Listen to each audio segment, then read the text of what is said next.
श्रीनगर गांव के एक शाही घर शास्त्री निवास में शादी का माहौल था। उस घर के मालिक थे रघुनाथ शास्त्री, पुराने जमाने के अमीर और थोड़े अहंकार आदमी। रघुनाथ शास्त्री के दो बेटे थे, अमन और रवि। घर के बड़े बेटे अमन की शादी हुई थी एक अमीर घर की लड़की रितिका से, और छोटे बेटे रवि की शादी हुई एक छोटी सी बस्ती में रहती पूजा से। सुबह 6 बजे का वक्त था। पूजा रसोई में चाय बना रही थी। समरीता शास्त्री रसोई में आई। पूजा, जरा जल्दी हाथ चलाओ, और हाँ, रितिका के लिए स्पेशल अदरक वाली चाय बना दो। और हाँ, कप गर्म होना चाहिए, कल उसे ठंड लग गई थी। जी माँ जी। अब बर्तन न धोने लग जाना, पहले रितिका की चाय बनाकर उसको देकर आ कमरे में, फिर बाकी के काम करना। अपनी चाय की तरह उसकी चाय भी ठंडी कर देगी। ये बोलकर वो वहां से चली जाती है। थोड़ी देर बाद रितिका आई, स्टाइलिश से नाइट सूट में, परफ्यूम की खुशबू के साथ। गुड मॉर्निंग मम्मी जी, समरीता शास्त्री मुस्कुराते हुए बोली। गुड मॉर्निंग बेटा, तुम्हारे फेवरेट टोस्ट बना दिए हैं। पूजा, जरा रितिका का ब्रेकफास्ट टेबल पे लगा दो। पूजा ने ट्रे उठाई और चुपचाप रितिका के सामने रख दिया। रितिका मुस्कुराई। थैंक्स पूजा, तुम्हारे बिना तो ये घर चलता ही नहीं। एक दिन समरीता शास्त्री की दोस्त घर आई। समरीता यार, अपनी बहुओं से तो मिलवाया ही नहीं, कहाँ है वो? समरीता अपनी दोनों बहुओं को आवाज देती है। रितिका, पूजा। रितिका और पूजा आ जाती हैं। Hello aunty, how are you? I am Ritika. Samrita, तेरी बहू कितनी स्मार्ट है, और इसकी ड्रेसिंग सेंस। तुम्हारे माँ बाप ने तुम्हें कितने संस्कार दिए हैं, देखो तो जरा, हर बात में कॉन्फिडेंस। और पूजा, तुम कुछ सीखो रितिका से, बस काम काज करने से कोई बहू नहीं बनती। वो रितिका को अपने पास बिठाती है और उससे ढेर सारी बातें करती है। पूजा ये सब देखती है और दुखी होकर वहां से चली जाती है। वक्त बीतता गया, कोई न कोई आता और पूजा की बेइज्जती करके चला जाता। पूजा चुप रहती और आंखों में आंसू भरकर बस मुस्कुराती। रवि, पूजा का पति, एक छोटी कंपनी में अकाउंटेंट था।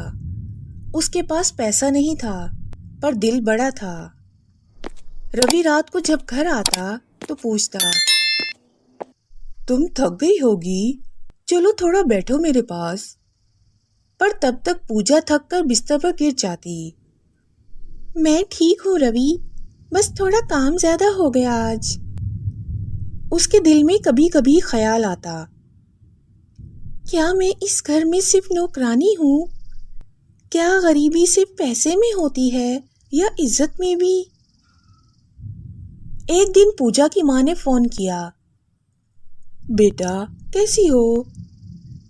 पूजा ने बोला, मैं ठीक हूँ माँ। तुम्हें देखने आ सकती हूँ क्या? तुम्हारा चेहरा देखने का मन कर रहा है। माँ, मैं खुद आपकी तरफ आऊंगी, अभी मैं फोन रखती हूँ, सालन जल जाएगा। ये बोलकर पूजा फोन काट देती है। 2 महीने बाद पूजा अपने मायके जाती है। वहां सब उसके लिए खुशी से पागल हो गए। माँ ने उसके लिए गर्म रोटियां बनाई। बाप ने कहा, तू थक गई होगी बेटा, थोड़ा आराम कर ले। उसके छोटे भाई ने पानी लाकर दिया। बहन ने उसके पैर दबाए। पूजा की आंखों में आंसू आ गए।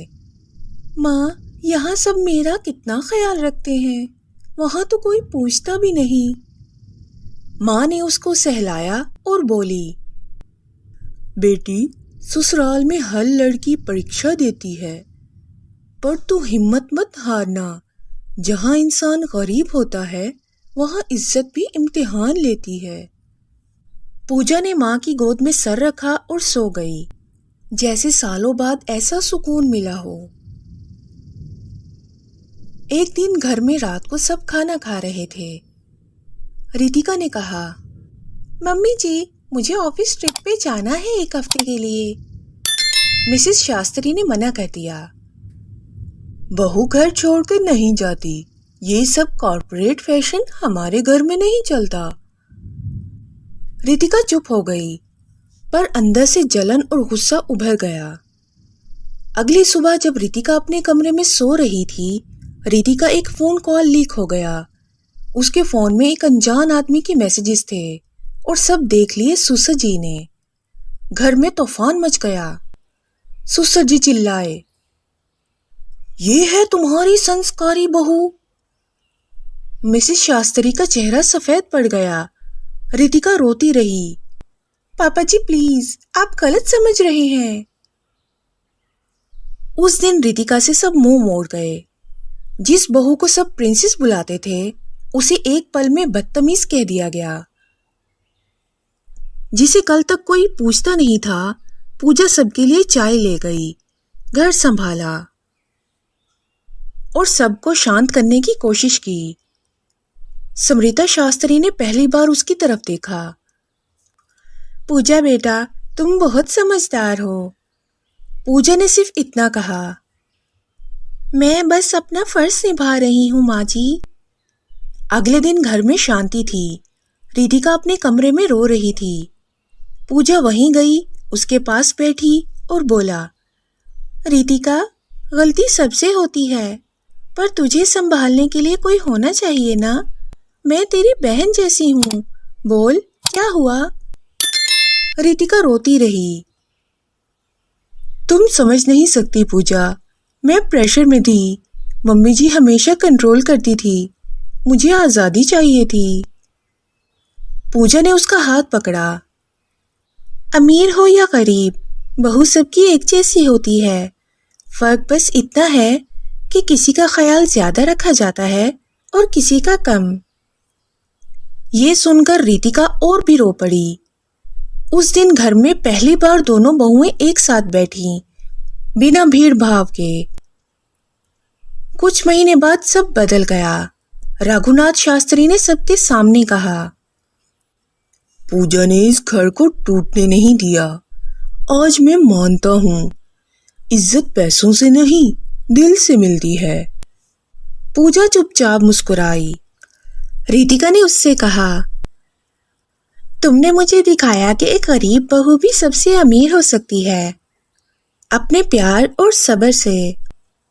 घर में पहली बार सबने मिलकर पूजा की थाली उठाई और पूजा, जिसे पहले नौकरानी समझा जाता था, आज उसे सब घर की लक्ष्मी कहने लगे।